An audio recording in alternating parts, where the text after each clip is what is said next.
পাতাল পথের আপডেট। সোমবার থেকে মেট্রো পরিষেবা বাড়ছে। জোকা মাঝেরহাটের মাঝে বাড়ছে মেট্রোর সংখ্যা। সোমবার থেকে আপ ডাউনে 20টি মেট্রো চলবে। 22 মিনিট অন্তর মিলবে মেট্রো পরিষেবা। সোম থেকে শুক্র এই পরিষেবা মিলবে। শনি এবং রবিবার অর্থাৎ উইকেন্ডে এই পরিষেবা পাওয়া যাবে না। 22 মিনিট অন্তর মেট্রো পরিষেবা মিলবে। জোকা মাঝেরহাট রুটে মেট্রোর সংখ্যা বাড়ানো হচ্ছে। সোমবার থেকে আপ এবং ডাউনে 20টি মেট্রো চলবে বলেই মেট্রো রেল সূত্রে খবর। অয়ন ঘোষাল আমাদের প্রতিনিধি আরো বিস্তারিত আপডেট দেবেন। অয়ন, কি খবর পাওয়া যাচ্ছে? পার্পেল লাইনের মেট্রো জোকা থেকে এসপ্ল্যানেড পর্যন্ত আসার কথা, কিন্তু এসপ্ল্যানেড পর্যন্ত যে স্ট্রেচ, সেই স্ট্রেচের কাজ কবে শেষ হবে তার এখনো কোনো নিশ্চয়তা নেই। কারণ ইতিমধ্যেই নির্ধারিত সময়সীমা থেকে প্রায় 3.5 বছর পিছনে চলছে এই গোটা প্রকল্পটা।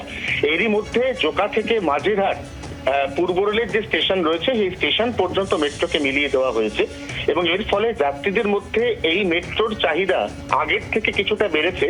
তাই দিনে মাত্র 18 অর্থাৎ 9x2 এই পরিষেবা থেকে মেট্রো কর্তৃপক্ষ রিভাইজড পরিষেবা দিতে চলেছেন আগামী সোমবার 5 তারিখ থেকে, যেখানে 20 জোড়া মেট্রো অর্থাৎ 40টি মেট্রো চালানোর কথা ঘোষণা করা হয়েছে কর্তৃপক্ষের তরফে।